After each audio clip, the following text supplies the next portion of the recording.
Muito bom dia, sejam todos bem-vindos. É um prazer muito grande poder receber vocês aqui na Escola da Caminhada nessa manhã.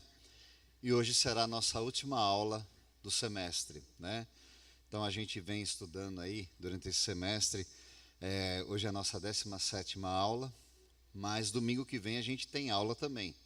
Só que domingo que vem vai ser a mesa redonda, né? Que é onde vai estar aqui os professores, onde a gente vai abordar mais alguns temas sobre esse assunto. E vocês também vão poder perguntar também, né? Como a gente sempre faz no final de cada semestre, né? Então, como todos vocês sabem, a gente vem estudando aí, né, durante esse semestre aí, o primeiro semestre de 2022, a gente vem falando sobre o Espírito Santo, né?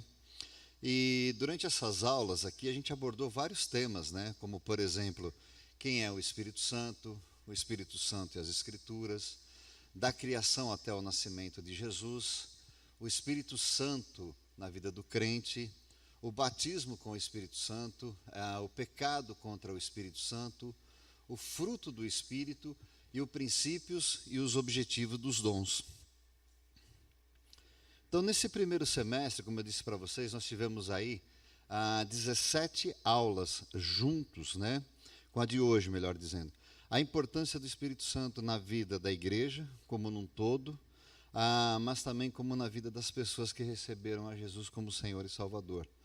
Tudo que nós aprendemos aqui durante esse semestre só vai fazer realmente a diferença na vida da igreja num todo, na minha e na tua vida, se nós deixarmos o Espírito Santo de Deus agir por completo e não pela metade. Por isso, fecharemos esse semestre da Escola da Caminhada falando sobre esse assunto aqui, ó. Como ser cheio do Espírito Santo, né? Mas antes de entrarmos direto no assunto, eu gostaria de estar orando, pedindo para que Deus falasse conosco nessa manhã e abrisse os nossos corações, porque esse é um assunto bem interessante e muito relevante também para a vida da igreja, né? Amado Deus, nós te agradecemos, Senhor, pela oportunidade de estarmos aqui nessa manhã, durante esse semestre todo, ó Deus, ouvindo sobre esse assunto tão importante para a vida da tua igreja, que é o Espírito Santo, ó Pai, no qual o Senhor prometeu para nós, desde lá do livro do livro de Atos, ó Pai, onde o Senhor disse em Atos 1:8, que nós receberemos poder, Senhor Deus, o Espírito Santo, para sermos as suas testemunhas, Senhor. Então nos ajuda, Pai, nessa manhã, a compreendermos esse assunto, de como sermos cada vez mais cheios, ó Pai, do Espírito Santo. Esteja falando conosco, nos abençoe. Não leve em conta, Senhor Deus, quem está aqui à frente. Tu sabes, ó Deus, o quão pecador eu sou e o quão eu mereço da tua graça, da tua misericórdia, Senhor Deus. Então, que o Senhor esteja falando com a tua igreja nessa manhã, Senhor Deus. Abençoe também a sala dos jovens lá em cima que está acontecendo, a dos adolescentes, ó Deus, e também o ministério infantil, Senhor. Por favor, fale com cada um de nós, ó Pai, nesta manhã. É o que te pedimos, em nome de Jesus Cristo, Pai. Amém, Senhor. Amém. Então vamos lá então, gente.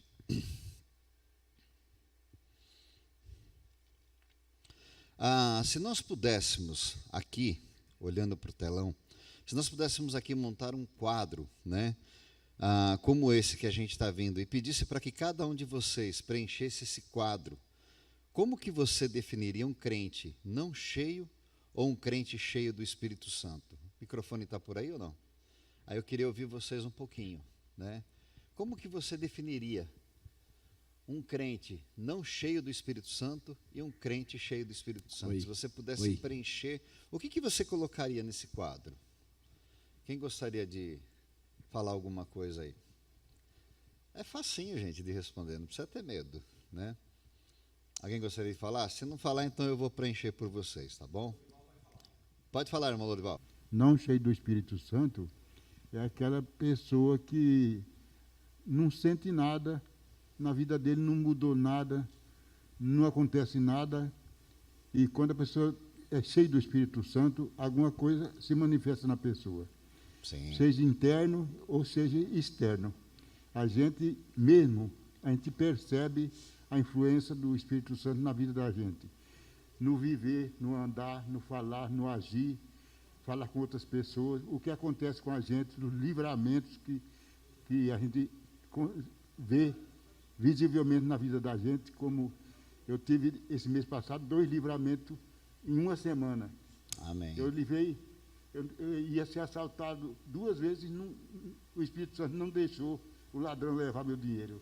Amém. Isso Amém. é o fruto do Espírito Santo agindo na vida da gente. Sim. A irmã Marta. Irmã Marta? E também a gente é mais feliz, esperançoso, confiante, aonde a gente sai, alguma coisa que vai acontecer, a gente sente aquele livramento. Eu acho importantíssimo na nossa vida. Sim, sim. Alguém gostaria de falar alguma coisa aqui? Eu? Essa semana eu tive uma experiência assim que o Espírito Santo, quando você tem ele te incomoda, né? De alguma forma. Eu fui num cliente essa semana e deixei uns doces lá para ele e ele me deu um dinheiro, né? Sim. E eu coloquei no bolso, e na hora que eu olhei para o chão, tinha um dinheiro no chão. E eu achei que tinha sido o meu que ele tinha me dado. Eu peguei o dinheiro e entrei no carro e fui embora. Só que eu cheguei em outro lugar, eu fui conferir. E na hora que eu olhei, o dinheiro estava a mais. Eu falei, mas... Aí eu peguei e aquilo lá começa a te incomodar, né? Você olha e você fala, cara, não é meu, eu tenho que voltar lá e ver o que aconteceu. E eu voltei lá e ele falou, não, Zé, peraí que eu vou puxar nas câmeras aqui. Aí ele puxou na câmera lá, uma senhora tinha entrado no mercado e o dinheiro tinha caído. O dinheiro dela tinha caído no chão, entendeu? Sim. Então, assim, é coisa que se você não tem o Espírito Santo, realmente você fala, foi eu que achei, então é meu. Então aquilo te incomoda, entendeu? Quando eu vi aquele dinheiro, eu falei, não, isso aqui não é meu, isso aqui não me pertence. E ficou lá e ele falou, depois quando ela vir aqui eu devolvo para ela. Então, ou seja, né, o que é achado não é roubado, né, que o pessoal fala no antigo ditado popular, né? Eu creio, né, tudo que vocês falaram realmente tem a ver. Eu creio que muitos fariam as suas avaliações, como a gente viu aqui, através das atitudes e também do comportamento de cada um, né? Ou seja, de quem tem e quem não tem. A gente faz essa avaliação. Por esse motivo que essa lição de hoje nos levará a um entendimento do que é a plenitude do Espírito Santo em nós, né? Mas o que significa essa palavra, a plenitude do Espírito Santo? Na vida do cristão, ela irá fazer toda a diferença.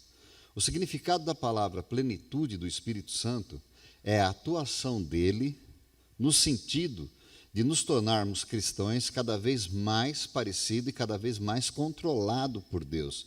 E as Escrituras chamam essa experiência de estar cheio do Espírito. Como podemos observar lá em Atos 9, a 17, que vai dizer assim, Então Ananias entrou na casa, impôs as mãos sobre Paulo e disse-lhe, Irmão Saulo, o Senhor Jesus, que lhe apareceu no caminho por onde você vinha, enviou-me para que você volte a ver e seja cheio do Espírito Santo. A plenitude do Espírito Santo, meus irmãos, ela leva o cristão a passar por várias fases na sua vida, que começa lá num arrependimento, mas não é um arrependimento qualquer. Tem que ser um arrependimento genuíno. E depois desse arrependimento genuíno, ele passa então agora por uma regeneração total desse homem que estava afastado de Deus por causa do pecado. E ele acaba então se tornando um imitador de Cristo. Como o próprio apóstolo Paulo vai dizer isso para nós. Sede meus imitadores, assim como eu sou de quem? De Cristo, né? Então ele nos orienta a isso. Mas uma coisa é fato, sem a plenitude do Espírito na vida do cristão, ele se torna uma pessoa fraca, ele se torna uma pessoa carnal e se torna uma pessoa derrotada.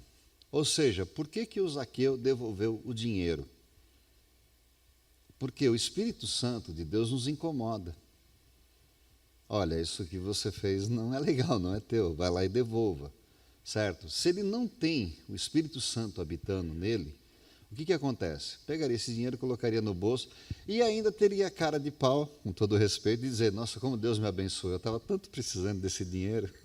Só que para outra pessoa provavelmente iria fazer falta, né? Então, como eu disse para vocês, a gente tem que ter isso em mente, né? Que a pessoa sem o Espírito Santo, ela se torna fraca, carnal, derrotada, a vida acaba ficando sem gosto.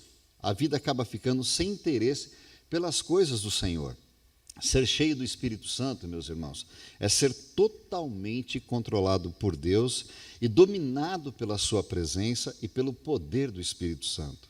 É bom lembrar aos irmãos que o enchimento do Espírito Santo é relacionado à experiência e à vida do cristão através de um relacionamento íntimo e um relacionamento sincero com Deus, que se dá através da oração, e também através de momentos de leitura da sua palavra, porque é ali que nós vamos buscar a Deus na oração, e é na sua palavra que nós vamos obter a resposta que nós precisamos. E a resposta de Deus, ela tanto pode vir na própria Bíblia, né, como a gente falou aqui, mas ela também pode vir através de um louvor, ela pode vir através de uma pregação, e ela também pode vir através de um irmão. Mas nós temos que concordar. Todas as respostas que vieram da onde? Da Bíblia, porque o irmão leu a Bíblia, ele entendeu, então ele vai dizer para você, se a pregação te fez efeito na tua vida, foi porque o pastor automático, a gente espera, né, que tenha lido a Bíblia para poder, o louvor, a maior parte das músicas vem da onde? Vem da Bíblia, então todas as respostas que nós vamos obter, elas vão vir da onde? Da palavra do Senhor, por isso que eu disse aqui, que é fundamental, né, a gente ter esses momentos de leitura da palavra do Senhor. E a gente ter esses momentos de oração, né? Porque são esses momentos que vão nos encher cada vez mais com o Espírito Santo. E nós não vamos ser enchidos com o Espírito Santo, né, através de experiências sobrenaturais. Não que isso não possa acontecer, tá? Porque uma coisa é fato, nós não podemos limitar Deus. Deus, ele age da forma como ele quer, como bem ele entender, né? Porque ele é soberano. Então, nós não podemos limitar Deus, né? Mas não que isso seja o principal para você se encher do Espírito, né? O principal, como eu disse para vocês, é oração, Bíblia, relacionamento, né? E não experiências sobrenaturais. Mas, repito, não podemos limitar Deus. Ele age do jeito, da forma como Ele quer. E a plenitude do Espírito Santo, como eu disse para vocês, faz a diferença entre uma vida com Deus de uma vida sem Deus, que se dá através desse momento que a gente chama de solitude, né? Com Deus, que é diferente de solidão. A palavra solitude significa isso aqui, ó. A condição de quem se isola propositalmente ou está em um momento de reflexão, interiorização. Esta palavra pode ser popularmente usada em oposição à solidão, para indicar que estar sozinho não implica obrigatoriamente estar em sofrimento. A solitude, do ponto de vista da Bíblia, nos leva a nos enchermos cada vez mais do seu espírito, através de momentos íntimos, em nós nos deleitarmos na presença do Senhor.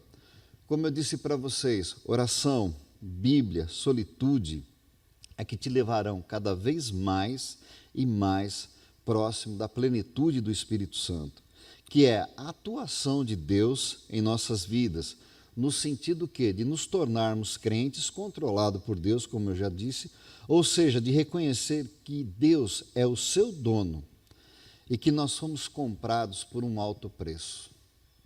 Nós precisamos entender isso. A partir do momento que eu entreguei minha vida para Cristo, a partir do momento que eu começo a colocar isso em prática, a oração, leitura de Bíblia, ter esses momentos de solitude, que é esses momentos que eu saio propositalmente para ficar a sós com Deus, né? Então, ou seja, são esses momentos que vão me levar ao quê? A eu me deleitar na presença de Deus. Vão ser esses momentos que vão me levar a entender quem é Deus e quem eu sou. E são esses momentos que vão me levar a entender também que eu fui comprado por um alto preço.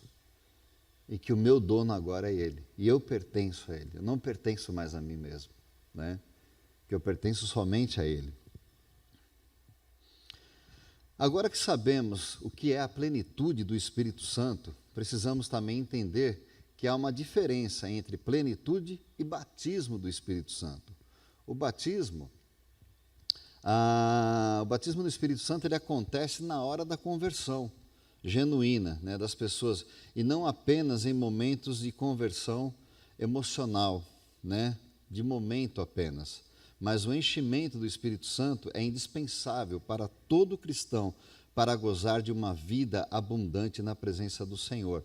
Quando eu coloquei aqui para vocês que o batismo tem que ser através de uma conversão genuína, e não apenas de uma conversão emocional, o que eu quero dizer com isso? Muitas vezes as pessoas elas aceitam a Jesus mais pela emoção do que pela razão.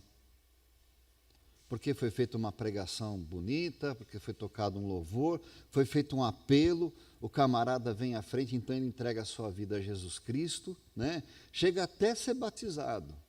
Depois de um tempo ele simplesmente abandona tudo. Então isso eu chamo de conversão pela emoção. A conversão pela razão, né, é aquela que você ouve, que você medita, que você mastiga, que você tira a dúvida, que você pergunta, e quando você vai para o batismo, você vai consciente, né, de que ao mergulhar nas águas, né, e sair, você está dizendo para a sua comunidade local, que é a igreja local, você está dizendo, olha, eu morri para o mundo, mas nasci para Cristo. Ao mesmo tempo, você está dando para essa comunidade local autoridade para você o quê? Cuidar daquela pessoa. Então, ou seja, essa conversão pela razão, ela aceita a repreensão, ela aceita a correção. Você entendeu? Agora, quando a pessoa ela é batizada simplesmente pela emoção, a primeira apertadinha que você dá nela, o que ela faz? Vaza.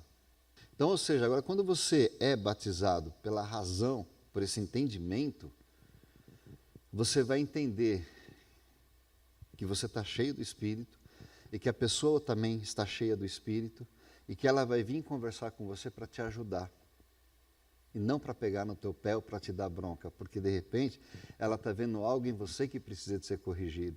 E Deus vai usar essa pessoa para quê? Para te ajudar. Então, quando eu tenho o Espírito e o irmão tem o Espírito Santo habitando, nós somos cheios do Espírito, nós nos identificamos.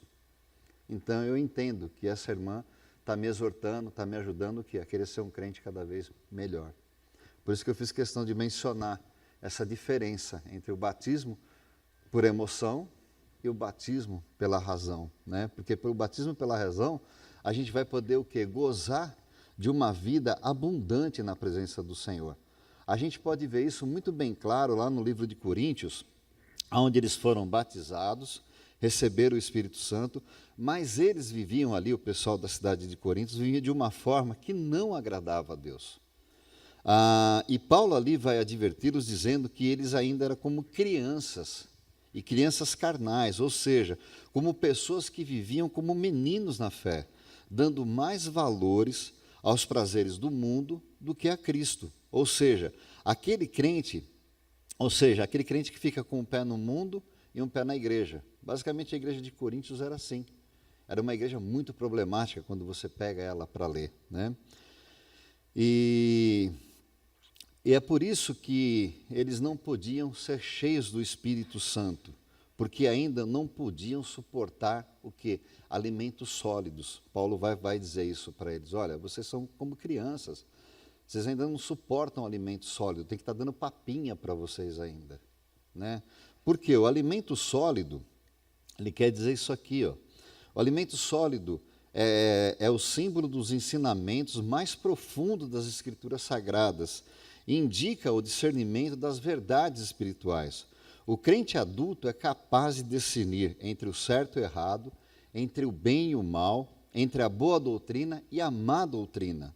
Usando o livro de Apocalipse, do capítulo 3, de 7 a 8, né, eu já fiz essa devocional lá no nosso momento de oração, dá para ver claramente o contraste da igreja de Coríntios para a igreja de Filadélfia, mencionada lá no livro de Apocalipse, com relação ao estar cheio, né, da plenitude do Espírito Santo, como a gente pode observar lá em Apocalipse 3, 7, que vai dizer assim, ó, ao anjo da igreja em Filadélfia escreve, essas são as palavras daquele que é santo e verdadeiro, que tem a chave de Davi.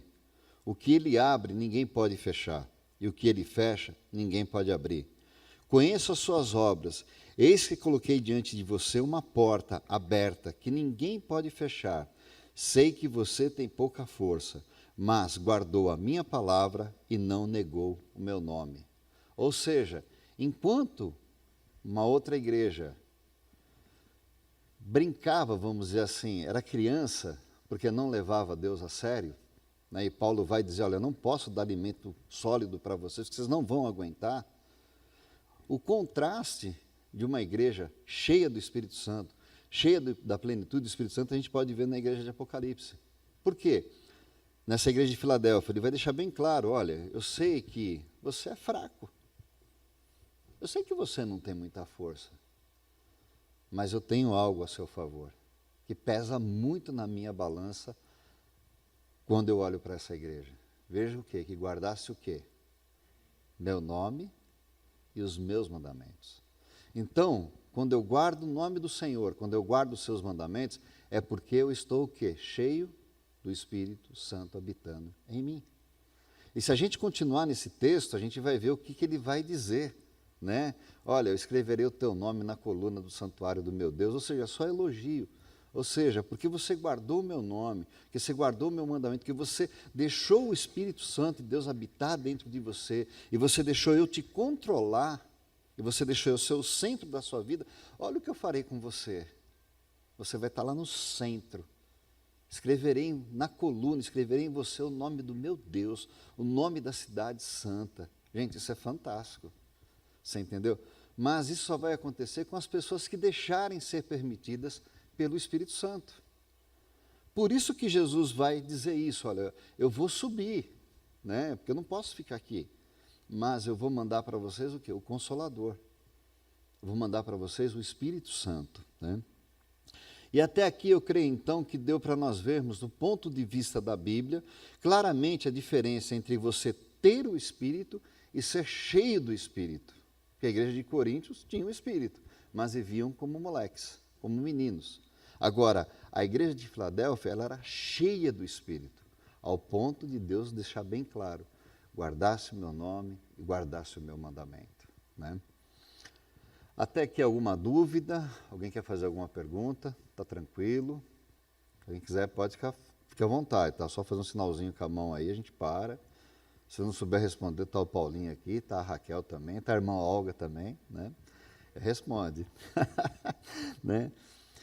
A plenitude do Espírito Santo, meus irmãos, ela é uma promessa feita pelo próprio Jesus Cristo, né? Como podemos observar lá em João 10:10, onde a palavra do Senhor vai dizer assim, ó, o ladrão vem apenas para furtar, matar e destruir, e eu vim para que tenham vida e tenham plenamente, ou seja, algumas versões vai dizer, eu vim para que tenham vida e vida em abundância, né? Essa promessa de Jesus, no meu ponto de vista, ela é simplesmente fantástica, porque está dizendo, olha, o ladrão veio, o diabo veio para fazer isso, mas eu vim para fazer isso com vocês. Eu vim para que vocês tenham vida, mas não é uma vida qualquer, é uma vida abundante. Engraçado que a gente pensa que quando ele fala dessa vida em abundância, dessa vida plena, a gente pensa que é aqui, né? Mas não é aqui. Aqui nós somos apenas o quê? Peregrinos, de passagem. Então, quando ele fala dessa vida em abundância, ele está se referindo o quê? À eternidade. Não quer dizer aqui que você também não possa viver bem, né? Mas ele deixa bem claro que aqui você tereis aflições. Agora, quando ele fala dessa vida em abundância, ele está se referindo à eternidade. Olha, eu vim para que vocês tenham vida, vida abundante. Ou seja, depois desse mundo, essa vida ainda continua, só que agora na minha presença, né? Agora, o que mais me entristece, meus irmãos, é ver quantos crentes no Senhor Jesus Cristo receberam essa vida eterna pelo novo nascimento, mas infelizmente não se deixaram encher pelo Espírito Santo e acabaram se tornando pessoas doentes, espiritualmente falando, amargas e até mesmo legalistas. Porque não têm gozado da promessa do Senhor e da experiência da vida abundante que Jesus prometeu, né? Esta plenitude também, como podemos ver lá em João 7, de 37 a 39, onde a palavra do Senhor vai dizer assim, ó, no último e mais importante dia da festa, Jesus levantou-se e disse em alta voz: se alguém tem sede, venha a mim e beba. Quem crer em mim, como diz as Escrituras, do seu interior fluirão rios de águas vivas. Né? Ele estava aqui se referindo ao Espírito Santo, que mais tarde receberiam aqueles que crescem nele. Né? Então, ou seja, até esse exato momento, o Espírito Santo não tinha vindo ainda, não tinha chegado ainda. Mas Jesus vai deixar bem claro, né? Aqueles que se achegarem a mim, fluirão deles rios o quê? De águas vivas, né? As promessas de Deus, elas não foram feitas somente à igreja primitiva, pois o mesmo Deus do passado é o mesmo Deus do presente e será o mesmo Deus do futuro. Por isso ele é o Senhor, onisciente, onipresente e onipotente. O enchimento do Espírito Santo, meus irmãos, não nos leva a sermos superior aos outros crentes. Não nos leva a sermos superior. Pelo contrário, nos leva a sermos mais capazes de sermos mais humildes, e por isso o Senhor Jesus vai dizer e vai dar essa ordem aqui, né? Uma ordem de uma vida cheia do Espírito Santo, como a gente pode observar lá em Efésios 5, 18, onde ele vai dizer assim, não se embriaguem com vinho que leva à libertinagem, mas deixem-se encher pelo Espírito. O que será que o apóstolo Paulo está querendo nos ensinar nesse versículo a respeito de sermos cheios do Espírito? No início do versículo, ele vai dizer assim: não se embriaguem com vinho. Na embriaguez, meus irmãos, o homem ele perde o controle de si mesmo, né? No enchimento do Espírito, ele não perde, ele ganha o controle de si mesmo, pois o domínio próprio é fruto do quê? Fruto do Espírito. Né? Por isso que ele vai dar essa orientação. Né? O Dr. Martin Lloyd-Jones, que é esse camarada que está aqui atrás, além de médico e pastor, ele vai nos ensinar que o vinho e o álcool não é um estimulante, é um depressivo. E ele vai explicar que o álcool, na realidade, ele é um ladrão de cérebro. A embriaguez vai deprimindo o cérebro e tira do homem o autocontrole, a sabedoria, o entendimento, o julgamento, o equilíbrio. Ou seja, a embriaguez impede o homem de agir de uma maneira sensata. Alguém já viu algum bêbado aqui agindo de uma maneira sensata? Não tem como. Então, o álcool, ele acaba tirando o que ele é um ladrão de cérebro. Ele tira tudo isso, né?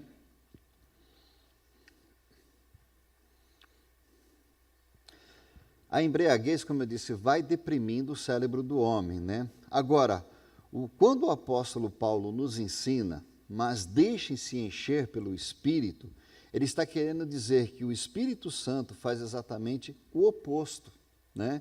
Que o Espírito Santo, ele é estimulante, ele é antidepressivo e ele estimula a mente, estimula o coração e a vontade de nos aproximarmos cada vez mais e mais de Deus. Por isso que ele vai dar essa orientação, olha, não se embriaguem com vinho, tá? Mas, por favor, se encham com o Espírito Santo, porque o vinho vai te levar a essa loucura, né? Agora, quando você se encher do Espírito Santo, você será cada vez mais próximo de Deus. Cada vez mais você conhecerá a Deus, né? Então, ou seja, meus irmãos, o Espírito Santo de Deus nos enobrece e nos leva a sermos mais humanos, nos leva a sermos parecidos cada vez mais com Jesus Cristo, né? Nessa atual altura do campeonato aqui, nessa atual altura da nossa aula, você deve estar se perguntando, né? O que fazer então para ser cheio do Espírito Santo? Olhando para as Escrituras, vamos poder observar que ela vai ali nos dar 4 alvos, né? Para que nós possamos atingir esse alvo de sermos cheios do Espírito Santo, né? Esses alvos, eles são baseados na própria palavra do Senhor, né? E nós vamos começar então aqui pelo primeiro alvo que se encontra lá em 1 João 1,19, onde a palavra do Senhor vai dizer assim, se confessarmos os nossos pecados, Ele é fiel e justo para nos perdoar, para perdoar os nossos pecados e nos purificar de toda injustiça. O confessarmos o nosso pecado é um grande momento para nós sermos totalmente convencidos que quando pecamos, há uma reconciliação com Deus pronta e preparada para nós. Ou seja, quando eu confesso o meu pecado, há ali um momento onde eu posso o quê? Me aproximar de Deus, eu posso o quê? Me reconciliar com Deus novamente, ou seja, há uma reconciliação preparada. Caso contrário, o não confessarmos os nossos pecados a Deus é como se nós estivéssemos levando para dentro de nós um pedaço do inferno. Vou repetir. O não confessarmos a Deus os nossos pecados é como se estivéssemos levando para dentro de nós um pedaço do inferno. Vocês já pararam para pensar nisso? Quando você não perdoa uma pessoa, você não fica pensando nela 24 horas por dentro, se remoendo, se pudesse. É como se você estivesse levando o inferno para dentro de você, ou seja, você não tem paz. Você não tem paz. Por quê? Porque você não libera o perdão. E eu já passei por isso, gente, muitas e muitas vezes. Não foi só uma vez. Acredito que vocês também. É ruim demais, gente. Agora, quando você chega para Deus e você confessa o seu pecado, tipo assim, Senhor, se eu pudesse, eu matava aquele irmão, Senhor. Então, o Senhor sabe quem eu sou, o Senhor sabe que o Adãozão ainda está aqui dentro, tenha misericórdia, cuida de mim, me ajuda, né? Tira esses maus pensamentos de mim. Eu estou fazendo o quê? Eu estou confessando a Deus o pecado que eu tenho, né? E ao mesmo tempo eu também estou tirando dentro de mim um pouco do inferno também. Eu estou trazendo o quê? Paz para dentro do meu coração, né? Então esse seria o primeiro alvo que nós teremos que atingir, né, para sermos cheios do Espírito Santo. Confessar os nossos pecados, né, e deixar o sangue do Cordeiro nos purificar. Ou seja, deixar Deus agir por completo em nossas vidas. O segundo alvo, daqui, o segundo alvo seria a plenitude do Espírito Santo, como podemos observar lá em João 7, de 37 a 39, foi um dos textos que nós acabamos de ler, mas vamos ler novamente, onde a palavra do Senhor vai dizer assim: no último e mais importante dia da festa, Jesus levantou-se e disse em alta voz: se alguém tem sede, venha a mim e beba. Quem crer em mim, como diz as Escrituras, do seu interior fluirão rios de águas vivas. Ele estava se referindo ao Espírito Santo.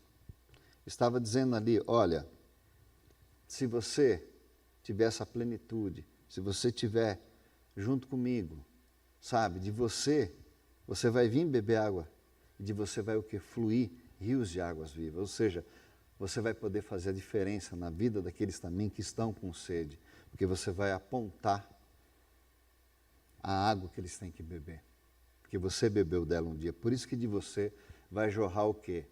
Rios de águas vivas, né? Nos dias de hoje, né, muitos cristãos não têm mais sede de Deus. Simplesmente estão satisfeitos com a sua fé, e não é uma fé grande, é uma fé mediana. Muitos, infelizmente, estão conformados com essa fé mediana. Muitos crentes estão vivendo uma piedade falsa.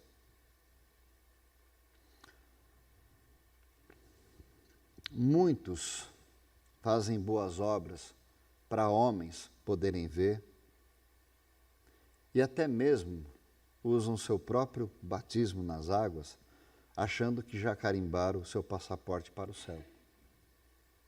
Mas se esquecem daquilo que o Senhor Deus pede para que cada cristão ou cada crente coloque em prática na sua vida, como podemos observar lá em Hebreus 12, 14 e Efésios 4, 13, onde a palavra do Senhor vai dizer assim, ó: esforcem-se para viver em paz com todos E para serem santos, sem santidade, ninguém verá a Deus.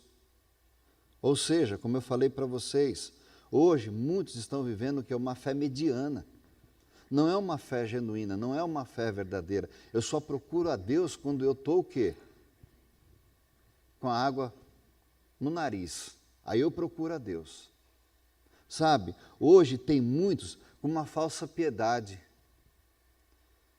Não tem mais aquela piedade verdadeira de olhar. Por exemplo, eu não sei vocês, mas quando eu passo pela rua que eu vejo um mendigo jogado no chão, meu coração parte, porque eu olho para aquela pessoa e falo, caramba, a Bíblia diz que ele é a semelhança de Deus, ou seja, não tem como olhar para uma pessoa daquela e você não ter piedade dela, pelo menos pegar um pão ou dizer, pelo menos, olha, você está precisando de alguma coisa. Às vezes a gente sabe que às vezes o cara está até bêbado, está maltratado ali, mas gente, porque ele não teve a oportunidade de conhecer a Cristo, ou até teve essa oportunidade, mas o quê? Abandonou. Mas tem muitos crentes dentro da igreja vivendo isso, uma fé mediana, tem muitos crentes dentro da igreja vivendo uma piedade falsa, tem muita gente hoje dentro da igreja fazendo obras para os outros verem, não é para Deus, porque o que a Bíblia nos ensina? O que tua mão direita der, não deixa a esquerda ficar sabendo, ou vice-versa, né? Então, ou seja, e muitos se esquecem daquilo que o Senhor nos pediu, que Ele vai dizer lá, eu mexi aqui, se esquecem daquilo que Ele deixou bem claro, se esforcem para viver em paz com todos e para serem santos, porque sem santidade ninguém verá ao Senhor, né? E no outro texto lá de de Efésios 4:13, vai dizer assim, até que todos alcancem a unidade da fé, do conhecimento do Filho, e cheguemos à maturidade, atingindo a medida e a plenitude do Espírito Santo. Meus irmãos, não há esperança para aqueles que não sentem necessidade espiritual de buscar a santificação e buscar a vitória sobre o pecado, confessando ao Senhor Jesus diariamente os nossos pecados. Precisamos buscar essa plenitude do Espírito Santo, precisamos buscar ao Senhor dia após dia, não só nos momentos de dificuldade no qual nós estamos passando. Então, ou seja, nós precisamos disso, meus irmãos. Precisamos sair dessa hipocrisia que nós estamos vivendo dentro da igreja. Ou não? Estamos vivendo, nos dias de hoje, uma hipocrisia dentro da igreja. Estamos brincando de ser crentes no Senhor. Mas Ele deixa muito bem claro para nós esses dois versículos. Até que todos alcancem a unidade da fé e do conhecimento do Filho de Deus, e chegamos à maturidade, atingindo a medida da plenitude de Cristo, se esforcem para viver em paz com todos, para serem santos, porque sem santidade ninguém verá a Deus. Ponto. Ninguém vai ver a Deus, né?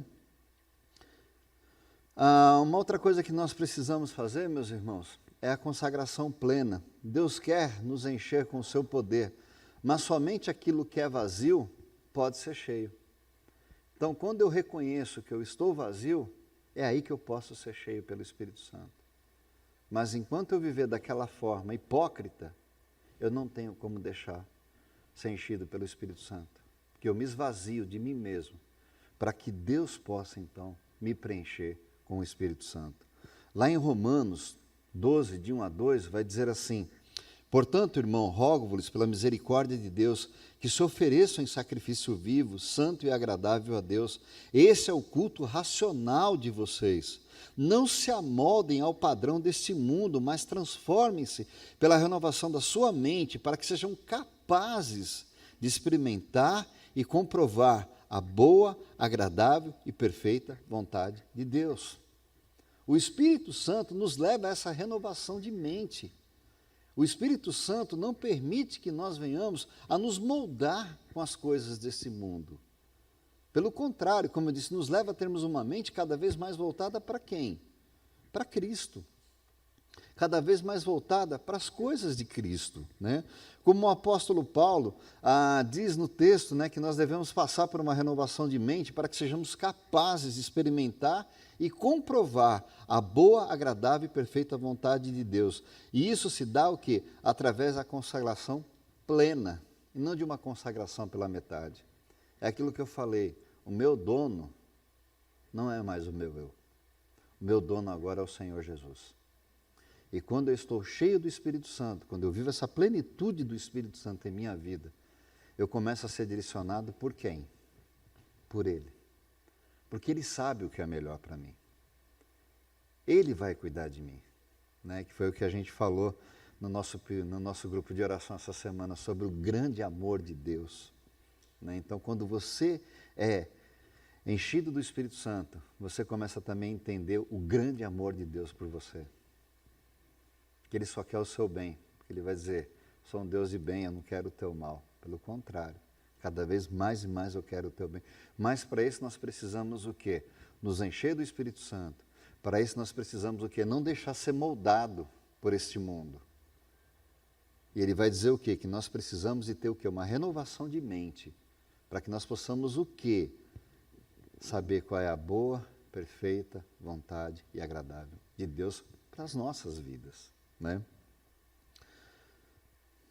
Então, uma vez cumprido esses 3 alvos que a gente viu aí, confessar a Deus os nossos pecados, né? Plenitude do Espírito Santo, consagração plena, vamos então começar a entender quais são os propósitos, né, para sermos cheios do Espírito Santo.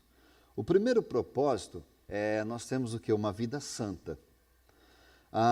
Todos temos dentro de nós, querendo ou não, uma luta interna entre a velha natureza e a nova natureza, né?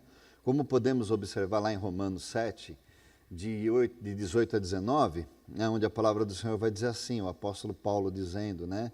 Sei que nada de bom habita em mim, isto é, em minha carne, porque tenho o desejo de fazer o que é bom, mas não consigo realizá-lo.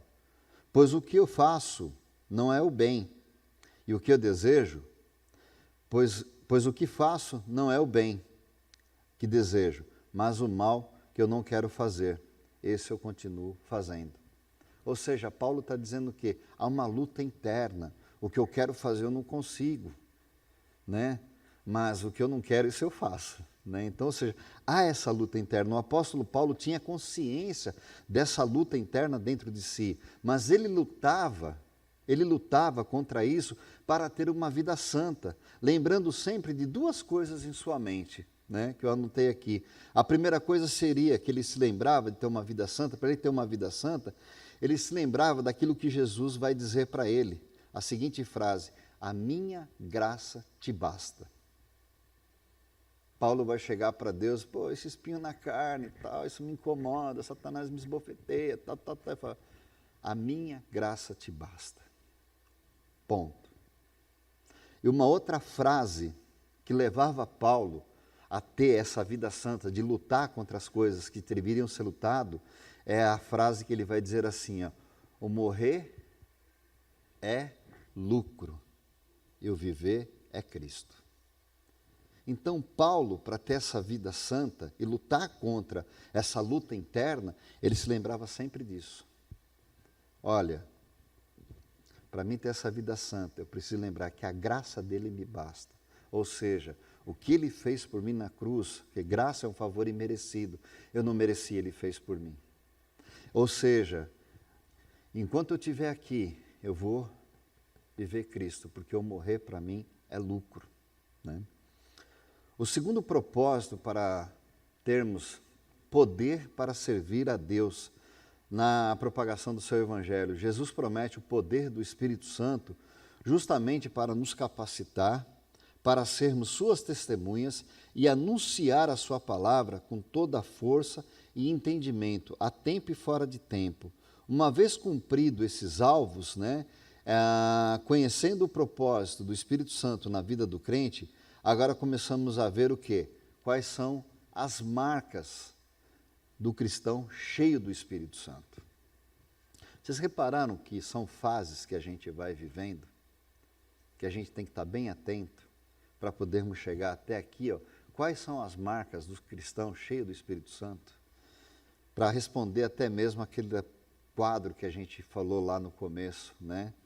Então, ou seja, essas marcas, elas se encontram no texto de Efésios, do capítulo 5, dos versículos 15 a 21, onde a palavra do Senhor vai dizer assim, ó: tenham cuidado com a maneira como vocês vivem, que não sejam como insensatos, mas como sábios, aproveitando ao máximo cada oportunidade, porque os dias são maus. Portanto, não sejam insensatos, mas procurem compreender qual é a vontade do Senhor. Não se embriaguem com vinho, que leva à libertinagem, mas deixe-se encher pelo Espírito Santo, falando entre si com salmos, hinos e cânticos espirituais, cantando e louvando de coração ao Senhor, dando graças constantemente a Deus Pai por todas as coisas, em nome do nosso Senhor Jesus Cristo. Sujeitem-se uns aos outros por temor ao Senhor, por temor a Cristo. A primeira marca de um cristão cheia do Espírito Santo, a gente já pode encontrar lá no versículo 1, né? Onde ele vai dizer assim, ó: tenham cuidado com a maneira como vocês vivem, não sejam como insensatos, mas como sábios. A palavra viver é uma das palavras que aparece aqui nesse texto aqui por várias vezes nessa carta de Efésios, como a gente pode observar aqui em alguns textos, onde ele vai dizer lá: como prisioneiro no Senhor, rogo-lhes que vivam de maneira digna da sua vocação, né, que receberam. Outro texto: assim eu lhes digo, e no Senhor insisto, que não vivam mais como os gentios que vivem na futilidade de seus pensamentos. Então, ou seja, olhando para esse texto, né, dá aqui para fazermos uma pergunta para refletirmos: como temos vivido, ou até mesmo como temos nos comportado quando ninguém está nos vendo? Quem nós somos na realidade quando ninguém está nos vendo? Porque de repente eu não estou vendo a irmã Tati, não estou vendo a irmã Raquel, vocês também não estão me vendo, mas nós não podemos nos esquecer que os olhos de Deus estão o quê? Em todos os lugares. Nós não podemos esquecer disso. E os olhos de Deus estão em todos os lugares, não é para ficar vigiando se a gente está fazendo coisa errada ou não, mas é simplesmente para cuidar de nós. Porque quando você está cheio do Espírito Santo, você começa a ter essas marcas, Ele com certeza vai te alertar pelo caminho errado que você está querendo seguir. Então, os olhos de Deus não é para te recriminar ou para te repreender, né? Eu gosto muito daquela passagem onde Pedro chega para Jesus e vai dizer: não, eu vou estar contigo até o final, né? Estou lá, ó. Pode contar comigo. Pedro, antes que o galo cante 3 vezes, você vai, antes que o galo cante, você vai me negar. Não, que é isso, de forma alguma. Aí saíram, prenderam Jesus, voltaram, aí começa aquele julgamento. Aí uma pessoa olha para Pedro e fala: você não é um deles? Eu? Não, eu não. Aí chega uma outra pessoa: mas você não estava com ele? Não, nunca andei com esse homem, né? E o Evangelho vai relatar que o galo então canta. Naquele exato momento, Jesus passa e fita os olhos em Pedro. E Pedro então sai dali desesperado, chorando, e corre. É interessante porque quando você para olhar o texto e fazer uma análise, vamos supor que eu e você, nós estivéssemos no lugar de Jesus Cristo, com essa natureza adâmica que a gente tem, né? E então a gente virasse e falasse: Pedro, parada é o seguinte, meu irmão, você vai me negar e ponto. Não, de jeito nenhum. Aí acontece todos esses fatos que eu falei com você. A hora que eu estou passando, que o galo canta, que eu olho para Pedro, o que você acha que eu falaria para Pedro? Eu não falei para você? Eu deixei bem claro. Falei para você que se ia me negar, você não botou uma fé, tá vendo? Pô, dá licença, né, Pedro? Né? Mas quando Jesus fita os olhos em Pedro, Jesus não fala absolutamente nada. E o olhar de Jesus Cristo para Pedro não foi um olhar de recriminação, meus irmãos. Foi um olhar de amor. Pedro, como se Deus estivesse falando, né, através daquele olhar. Pedro, eu já sabia que você ia me negar, né? Mas o meu amor por você não mudou em nada. Eu continuo te amando do mesmo jeito. Por isso que Pedro sai chorando e vai se arrepender, um choro de arrependimento, porque ele olha para os olhos de Jesus e vê esse amor, não vê um olhar de recriminação. Enquanto um se arrepende, o outro o quê? Se mata, que foi o caso de Judas. Então esse olhar de Jesus é fantástico, meus irmãos, sabe? Então, ou seja, quando você está cheio do Espírito Santo, você passa a reconhecer tudo isso na sua vida, né? Como eu disse ali, ó, como temos, né, ou até mesmo como temos nos comportado quando ninguém está nos olhando. Porque Cristo nos olha todos os dias. Os olhos dele estão sobre nós todos os dias. Vocês não sabem o que eu faço em oculto, mas ele sabe, né? Então, a segunda marca que um cristão precisa ter para ser cheio do Espírito Santo seria redimir o tempo, né? Aproveitando ao máximo cada oportunidade, porque os dias são maus, Efésios 5,16. A Bíblia diz que o cristão deve de andar sabiamente. Remir o tempo significa otimizar e aproveitar ao máximo cada oportunidade de forma prudente. O tempo, meus irmãos, deve ser uma das maiores responsabilidades do cristão, é uma das maiores responsabilidades do cristão. O tempo é um presente precioso de Deus, né, que Ele nos darmos para sermos o quê? Bons mordomos. Esse versículo está ligado ao tempo. O tempo pode ser perdido, mas nunca recuperado, né? Quando o tempo não é usado de uma forma produtiva, ele é perdido para sempre, ponto. Você não recupera mais o tempo. Agora, quando você usa ele de uma forma produtiva, aí é outra coisa. Vamos pegar aqui, por exemplo, Paulo trabalha com construção, né? Se você chegar lá pela manhã, né, no seu trabalho, e ficar perdendo tempo com WhatsApp, com não sei o quê, o seu serviço vai ser produtivo? De jeito nenhum. Porque ele está perdendo tempo de poder o quê? Realizar um serviço que ele construiu uma parede e um dia, um exemplo, ele vai estar o quê? Perdendo o seu tempo no celular que vai atrasar o seu serviço, já não vai fazer mais um dia, vai ter que fazer em 2, então ele perdeu aquele período, ele perdeu aquele tempo, e não tem mais como você restaurar esse tempo, né? Porque ele fica perdido, mas o Espírito Santo de Deus nos leva a reparar esse erro e nos leva à consciência de aproveitar ao máximo todas as oportunidades para servirmos ao Senhor através dos nossos dons, dos nossos talentos, para que o seu Evangelho alcance o maior número de pessoas possível. Por isso que a gente, em nossas aulas, falou sobre dons. Sabe, Deus quer que nós aproveitamos esse tempo, que a gente não perca tempo, mas que nós aproveitamos, porque os dias são maus. Ou seja, se os dias são maus, quem é que tem que levar essa mensagem do Evangelho adiante? Somos nós, porque nós fomos incumbidos disso. Então, muitas vezes, nós perdemos o nosso tempo com coisas fúteis e deixamos de anunciar o Evangelho, mas de repente você vai virar para mim e vai falar assim: Zé, eu não tenho essa cara de pau igual você tem, de falar em público, ou Paulo, né? Eu não tenho essa cara de pau no bom sentido, tá? Eu não tenho, como a irmã Alga, de ir lá, em pleno sábado, tá já frio, chovendo, tá, entregar o panfletinho. Tá, tudo bem.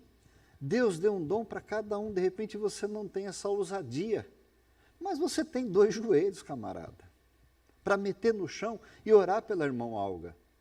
2 joelhos para meter no chão e orar pelo irmão Paulo, orar pela irmã Tati, orar pelo irmão Curtinites, orar pelos irmãos da nossa igreja. Então, ou seja, nós temos que usar o nosso tempo da melhor forma possível, né? Nós temos que aproveitar todas as oportunidades. E para mim, anunciar o Evangelho, eu não preciso necessariamente ser um missionário, mas eu posso orar pelo missionário. Eu posso clamar a Deus. Ou seja, depende só da gente. Agora, se você pudesse pegar o teu celular agora, né, e colocar lá no aplicativo que ele vai dizer quantas horas você passou na internet, você vai ver o quanto tempo você jogou fora.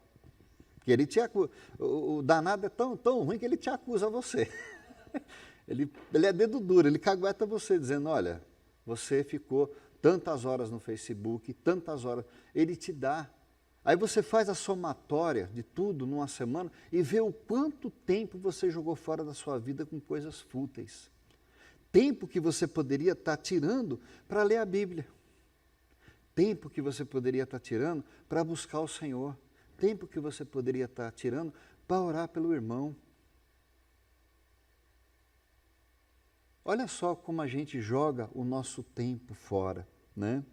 Então, ou seja, a terceira marca de um cristão cheio do Espírito Santo é compreender qual é a vontade do Senhor, né?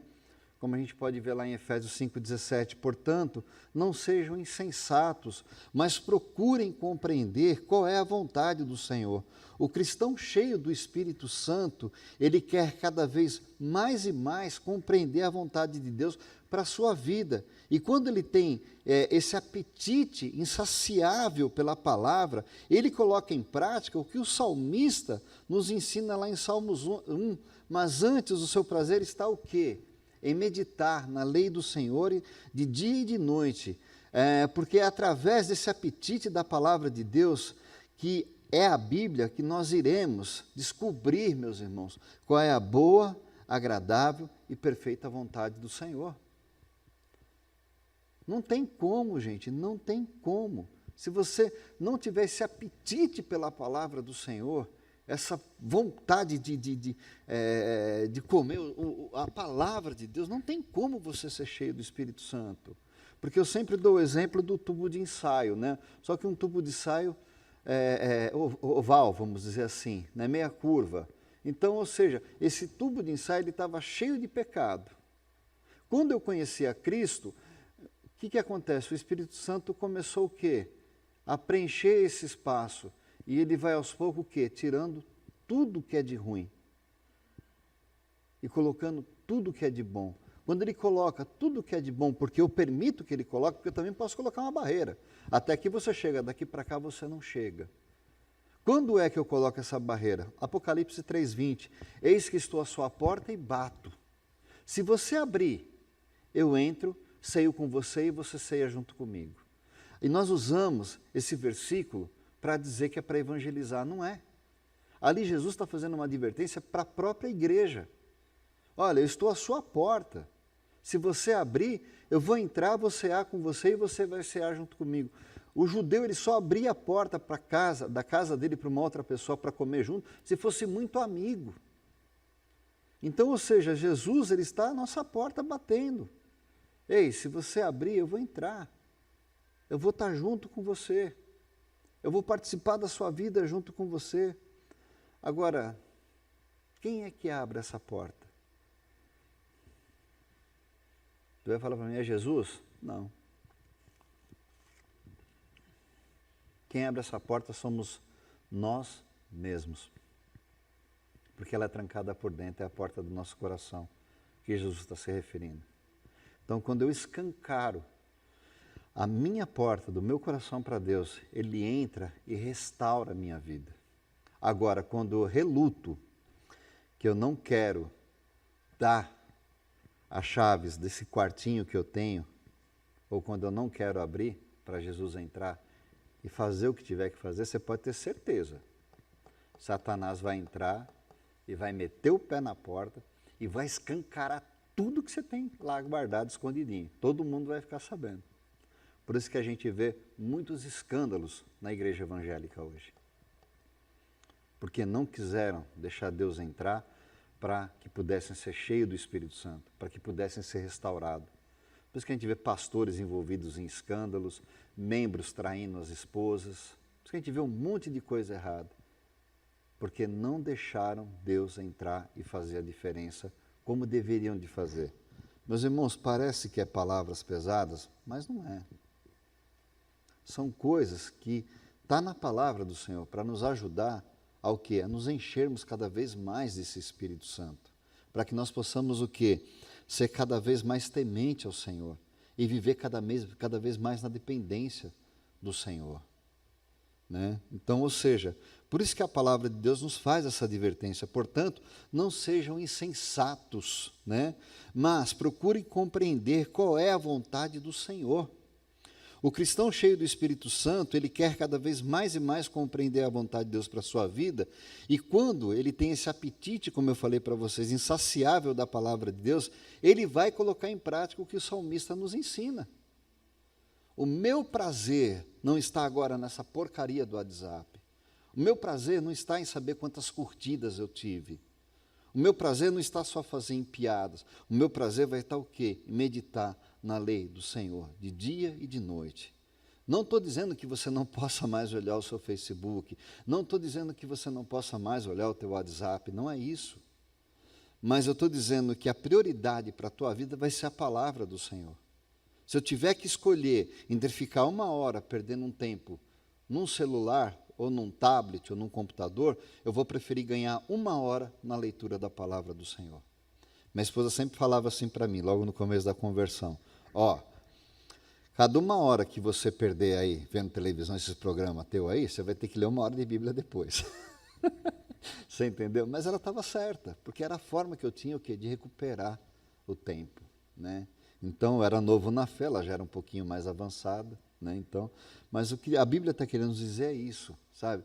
Enche-vos do Espírito Santo, para que vocês não sejam insensatos, mas procurem compreender qual é a vontade do Senhor. A 4ª marca de um cristão cheia do Espírito Santo, ele é um adorador. Falando entre si, né, como está lá no texto, falando entre si com salmos e hinos e cânticos espirituais, cantando e louvando de todo o coração. O cristão cheio do Espírito Santo, sai dos seus lábios, meus irmãos, as mais belas orações, o mais belo louvor, a mais bela adoração ao Senhor, porque ele reconhece que o fruto da tua graça e a paz que se encontra em Jesus é o Espírito Santo que habita nesse cristão, que o leva a confessar com os seus lábios que Jesus Cristo é o seu único Senhor e verdadeiro Deus. Então, ou seja, da sua boca vai proceder tudo isso que eu falei para vocês.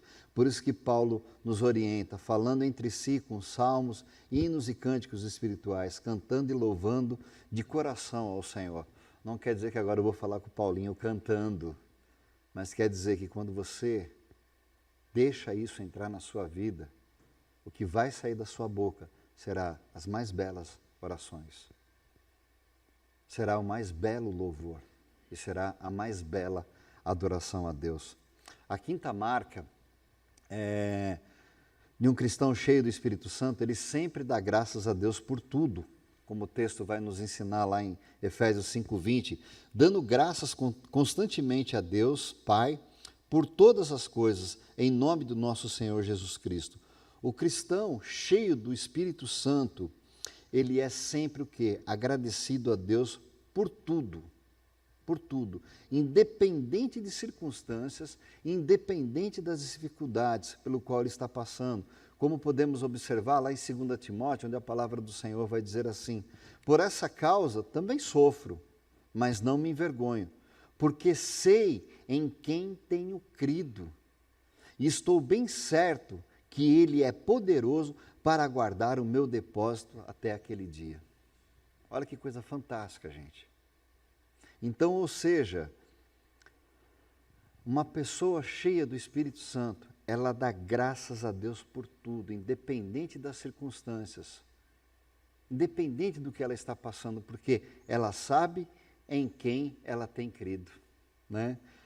Não sei se você já teve a oportunidade de observar, mas na maioria das reuniões de oração que a gente vê por aí, muitas igrejas, elas fazem muito mais pedidos, mas também fazem poucos agradecimentos a Deus, né? Devemos colocar em prática o que o apóstolo Paulo nos ensina. Em tudo dai graças, por exemplo, pelo ar que respiramos. Se nós estamos hoje aqui, nós temos que agradecer a quem? A Deus, porque Ele nos permitiu mais um dia de vida. Pela chuva. Por que nós temos que agradecer a Deus pela chuva? Porque é a chuva que vai fazer com que a plantação lá dê o fruto para que nós aqui possamos comer. Temos que agradecer a Deus pelo sol. Por quê? O sol também nos ajuda a termos a vitamina D. Olha só como Deus é fantástico. Então, ou seja, nós precisamos de agradecer a Deus por tudo, pelo sol, pela chuva, mas devemos agradecer a Deus principalmente, meus irmãos, pela a oportunidade que Ele nos deu de podermos conhecê-lo e assim, então, sermos salvos. Essa é a nossa maior gratidão. Eu já teria que levantar pela manhã já dizendo, Senhor, obrigado pela Tua salvação, Senhor. Obrigado, porque um dia na Tua graça, na Tua misericórdia, na Tua bondade, o Senhor permitiu que eu pudesse Te conhecer. Eu não sou merecedor, é Ele que permitiu. É o que eu falo, Deus perdoar os nossos pecados é um milagre, mas os convidar para sentar à mesa junto com Ele, isso é graça. Isso é graça, meus irmãos. E quando nós temos esse coração grato, nós lembramos disso. Senhor, obrigado por tudo que o Senhor tem me dado, independente das circunstâncias, mas eu sei que o Senhor está comigo. Eu sei porque o Senhor me deu a Tua salvação. Então nós precisamos agradecer a Deus, né? Agora, a sexta marca de um cristão cheio do Espírito Santo, eu creio que é a mais difícil de ser colocada, gente, que é essa aqui, ó. Sujeitem-se uns aos outros por temor ao Senhor. Essa, na minha opinião, é a mais difícil de ser colocada. Algumas pessoas acham que obediência e sujeição são as mesmas coisas, mas apesar do fato de que a verdadeira sujeição acaba se manifestando em obediência, existe aqui uma diferença muito significativa entre as duas coisas. A obediência pode ser oferecida em meio à relutância, murmúrios, reclamações abertas. O ato de sujeitar-se é feito de maneira espontânea, voluntária. Ela é uma atitude autoimposta que surge da humildade e do abandono do egoísmo que existe em nós. Há uma diferença muito grande aí. A sujeição corresponde àquela atitude de amor que não procura os seus próprios interesses, como podemos observar lá em Coríntios 13:5, onde a palavra do Senhor vai dizer assim, ó, não maltrata, não procura os seus interesses, não se ira facilmente e não guarda rancor. A sujeição é uma atitude que procura servir ao próximo por amor. Quando aceitamos obedecer a esse mandamento, nos refletimos a mesma atitude que Jesus vivia. Ou seja, quando eu coloco a sujeição em prática, que é diferente da obediência, porque muitas vezes eu obedeço, né, mas eu obedeço murmurando, tá bom, tá, vou fazer porque é chefe, né, tem que fazer. Agora, quando você se sujeita, a sujeição é o amor. E quando você coloca isso em prática, nós vamos acabar refletindo em nós as mesmas atitudes que havia em Jesus. Porque nós estamos nos sujeitando a quem? A Deus. Se nós estamos nos sujeitando a Deus e o Espírito Santo dele habita em nós, então nós vamos viver da mesma forma que ele viveu. Certo? Sujeição é a ação do Espírito Santo em nós para nos fazermos viver como Cristo viveu nesse mundo, né? E eu já estou indo para os finalmente aqui, né? Assim dessa forma chegamos então ao final do nosso estudo sobre o Espírito Santo, e nessa última lição nós falamos sobre o enchimento do Espírito Santo. O encher do Espírito Santo, na realidade, é uma ordem, não é uma opção, se a gente for parar para analisar. É uma ordem dada pelo nosso próprio Deus para o seu povo, para que ande mais perto dele, confessando os pecados e abandonando também todos os pecados, para que possamos ter uma vida plena, abundante na presença do Senhor, para que flua dentro de nós rios de água vivas, né? E eu quero terminar esse nosso estudo aqui com uma frase desse homem chamado Billy Graham, que ele vai dizer assim, ó: eu tenho a certeza de que não é opcional ficar cheio do Espírito Santo, mas é uma necessidade, é indispensável a uma vida abundante ou a um serviço que deve ter êxito. Uma vida cheia do Espírito Santo não é anormal, é a vida normal do cristão. É destinada a todos que precisam dela, e todos a podem ter. E por isso que as Escrituras Sagradas nos ordena: enchei-vos do Espírito Santo de Deus.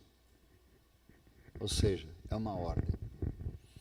Se tudo que foi falado aqui você não conseguiu guardar no teu coração, guarde pelo menos essa frase: enchei-vos do Espírito Santo. Porque cada vez mais cheio, mais de Deus eu vou ter da minha vida, né? Alguém quer fazer alguma pergunta? Algum comentário? Se ninguém quiser fazer nada, então eu gostaria de terminar essa nossa aula louvando a Deus, né? Por que louvando a Deus? Para que nós pudéssemos fazer desse louvor uma oração, né? Para que Deus abra cada vez mais e mais o nosso coração, que Ele nessa manhã fale, né, aos nossos corações, e que nós também possamos nessa manhã falar com Ele aquilo que tem nos afligido, né? Confesse os seus pecados, mas que você não saia daqui, meu irmão, da mesma forma que você entrou, mas que você possa sair daqui desta manhã fazendo um compromisso com o Senhor, de se encher do Espírito Santo, né? Se você quiser ficar em pé, você fique. Se você quiser ficar em silêncio, você fique também. Mas eu quero nesse momento que a gente termine louvando a Deus, tá bom?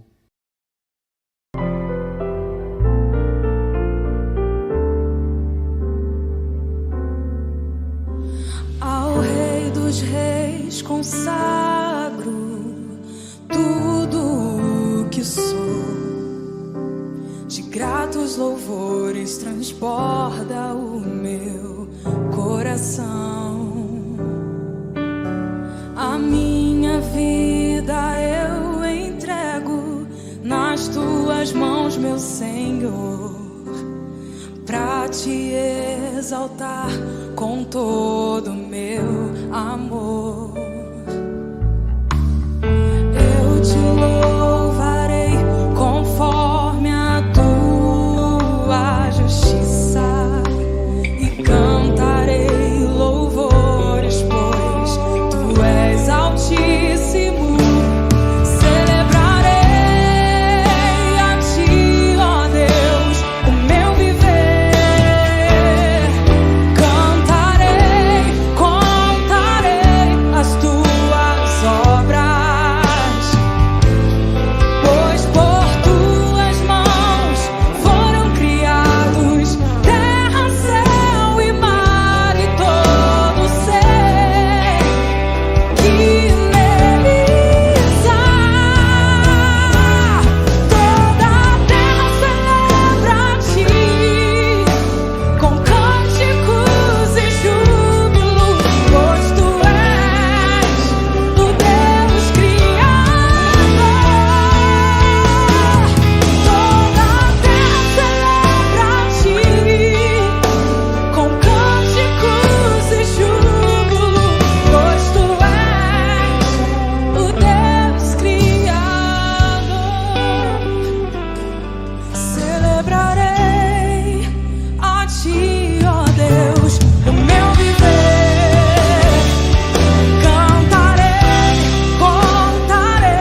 digno de honra e de toda glória tu és. A honra, a glória, a força e o poder ao Rei Jesus e o louvor ao Rei Jesus, a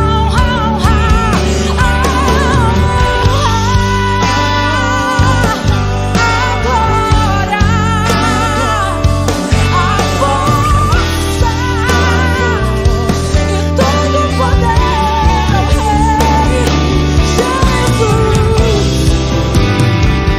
e o louvor ao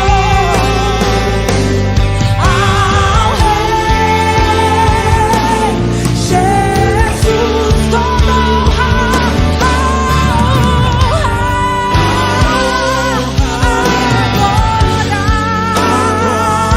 a força e todo o poder ao Rei Jesus, e o louvor ao Rei Jesus.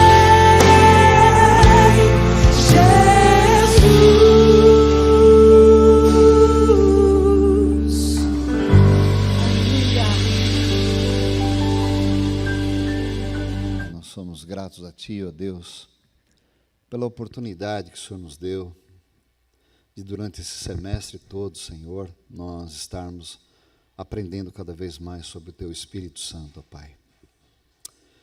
Tu sabes, ó Deus, o quanto nós somos falhos, o quanto nós somos pecadores, o quanto nós necessitamos, ó Deus, da Tua graça, Senhor. Por isso, nesta manhã, ó Deus, nós clamamos a Ti. Abra os nossos corações, ó Pai, para que nós possamos cada vez mais e mais nos encher, ó Deus, do Teu Santo Espírito, ó Pai. Fala conosco, ó Deus, como o Senhor tem falado todos esses dias. Fale conosco, ó Deus, durante o culto à noite, Senhor. Nos ajuda, Senhor, e nos perdoa, Pai, onde nós temos falhado contigo, Senhor. Nos capacita cada vez mais, ó Pai. Mais uma vez nós te suplicamos nessa manhã, Senhor. Nos enche, ó Deus, com o Teu Santo Espírito, ó Pai, para que nós possamos compreender cada vez mais e mais qual é a Tua vontade para as nossas vidas, Senhor. E por que nós estamos aqui e para que nós fomos chamados, Senhor. Nos capacita, Pai. É o que te pedimos nessa manhã, agradecidos, ó Deus, por tudo que o Senhor tem feito por nós, ó Pai. Nós oramos assim, em nome do Teu Filho amado, Jesus Cristo, Pai. Amém, Senhor. Amém. Gente, domingo que vem a gente tem a nossa mesa redonda, tá bom? Vocês estão todos convidados aí para participar. Aí a gente vai dar uma pausa, depois a gente volta em agosto. No mês de julho a gente vai ter aulão, né? Com pastores de fora, falando sobre justamente o Novo Testamento. E depois a gente, então, continua em agosto, um ano inteiro, que vai desde os adolescentes até nós aqui, falando sobre o mesmo assunto, né? Sobre o Novo Testamento, tá bom? Irmão com Deus, Deus abençoe. Obrigado, viu, gente?